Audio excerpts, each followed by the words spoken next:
안녕하세요. 자, 오늘 여러분들한테 알려드릴 소식은 지난 시간에 좀 내용이 비슷한데요. 오늘 10월 13일, 그렇죠? 오늘은 10월 13일 목요일이고, 어저께 한국은행이 또 기준금리를 발표를 했어요. 자, 우리가 기준금리를 발표할 때 나오는 단어들이 있어요. 스텝이라는 표현을 쓰고 있어요. 베이비 스텝, 빅 스텝, 자이언트 스텝.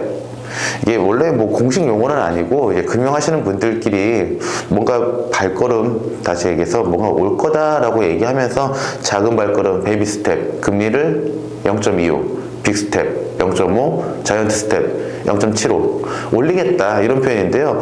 뭐 한간에는 울트라 스텝이라고 해서 금리를 1% 올리겠다 이런 얘기도 있긴 하더라고요. 이게 스텝이라는 표현을 많이들 쓰는데요. 뭐 이거는 그냥 뉴스에 나오면은 그런 거구나, 빅 스텝이 0.5구나, 자이언트 스텝이 0.75구나 이 정도만 알면 되지 빅 스텝은 0.5 이렇게 외울 필요는 없더라고요. 왜냐면 공식 용어가 아니더라고요. 자, 우리나라에서 지금 한국은행, 중앙은행 기준금리가 3%로 올라갔어요. 지금 보면 계속 올라가다가 8월 달에 2.5 그리고 어저께 3% 빅스텝 밟았죠? 0.5% 올려버렸죠. 자, 미국의 기준금리가 3.25예요. 한국은 지금 3%. 그러니까 지금 미국이랑 한국이랑 0.25 정도 차이는 나고 있어요. 그래도 따라오곤 있죠. 그쵸?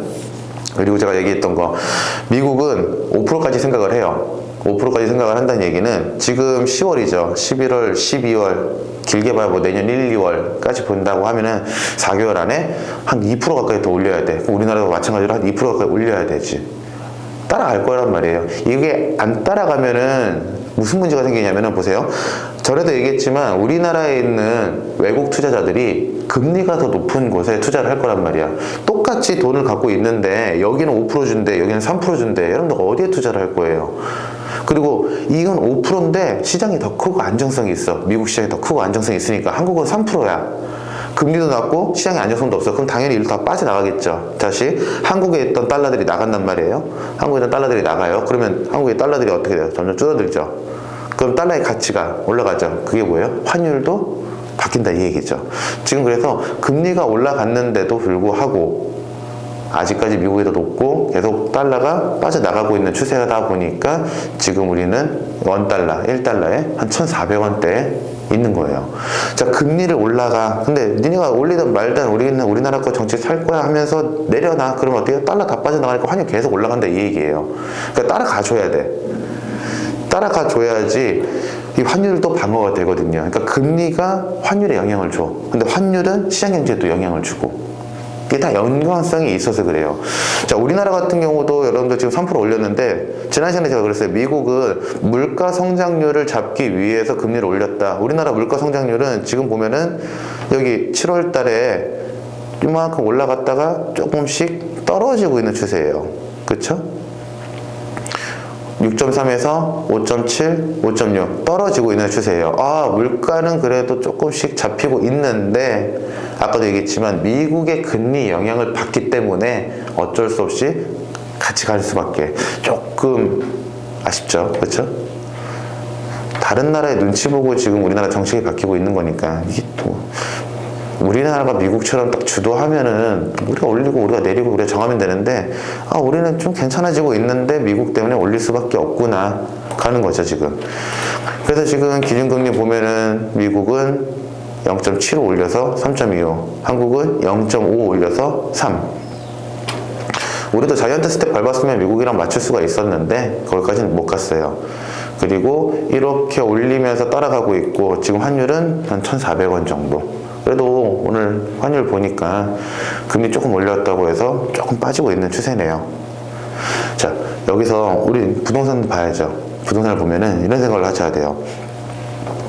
부동산의 금리 때문에 부동산에 들어가는 투자자들이나 우리 실거주하는 목적으로 가신 집주인들이 금리 때문에 이자가 부담될 수가 있어요. 근데 이렇게 환율도 오르고 금리도 오르면 누가 또 부담이 돼요? 건설사들도 부담이 돼요.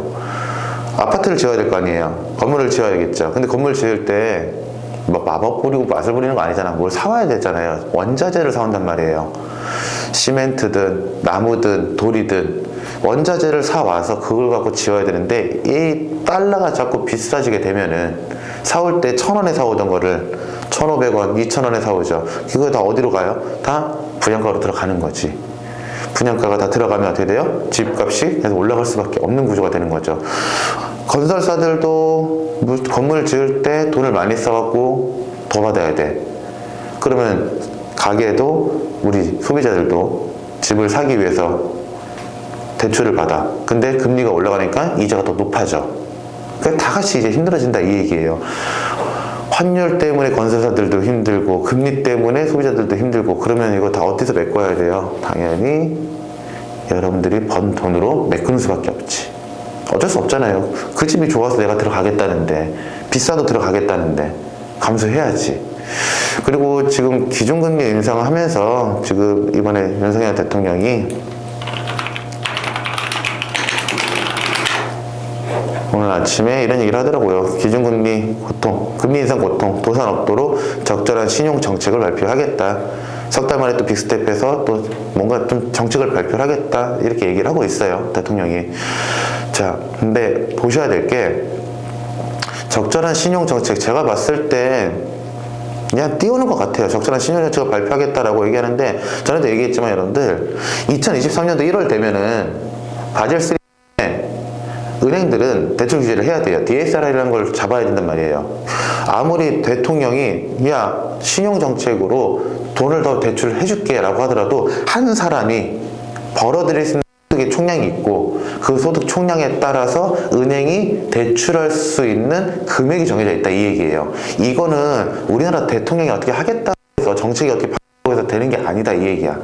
전 세계에서 우리 은행이라는 단어를 쓰는 금융권들은 이렇게 지키자라고 약속을 해놓은 거기 때문에 요거 같은 경우는 제가 봤을 때 신용정책을 발표한다라고 하더라도 제가 봤을 때 크게 영향을 줄 것 같진 않아요. 이게 정말 우리나라에 금리가 올라도 정부가 케어해 주는구나 이런 느낌을 받기는 좀 힘들 것 같고 지금 같은 경우는 저는 그런 생각을 해요. 저는 시간도 얘기했지만 지켜보세요. 버티면서 언제까지? 얼마 안 걸려. 한 6개월만 버티자 이 얘기예요. 저는 지금 6개월만 찾아보고 버티자 이 얘기예요. 6개월 동안 멈춰 있다고 해서 여러분들이 뭐 돈이 나가거나 그런 게 아니잖아. 그냥 금리가 좀 올라가서 이자가 좀 부담되는 건데 그거 말고는 큰 고통은 없잖아요. 그냥 버티세요. 큰 차이가 없으니까.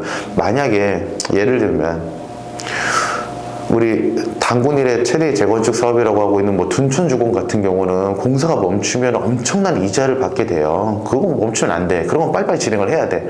근데 여러분들의 투자는 혹은 여러분들의 실거주 정책, 실거주 찾겠다는 멈춰도 괜찮잖아. 그치? 지금 당장 나 지금 나가야 돼.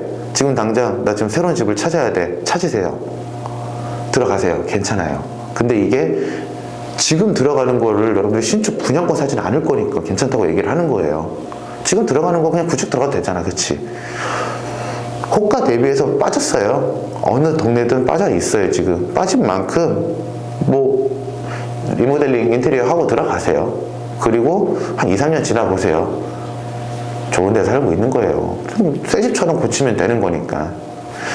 저는 그래서 지금 이런 생각을 해요. 우리나라 같은 경우는 지금 더 올라갈 거예요. 지금 3%인데 제가 봤을 때는 계속 올라갈 거라고 생각을 하고 적어도 저는 이게 4% 가까이 근접하거나 4% 넘을 거라고 생각을 해요. 분명히 4% 넘을 건데 약간 좀 보수적으로 한 4.25나 4.5 정도 생각을 해요. 왜냐면 미국이 5%까지 가는데 넘으면 좋은데 넘기 어려운 상황이면은 물가 상승률 얘기하면서 괜찮아 우리는 그래도 조금 낮춰도 될 것 같아 이렇게 얘기할 수는 있거든요.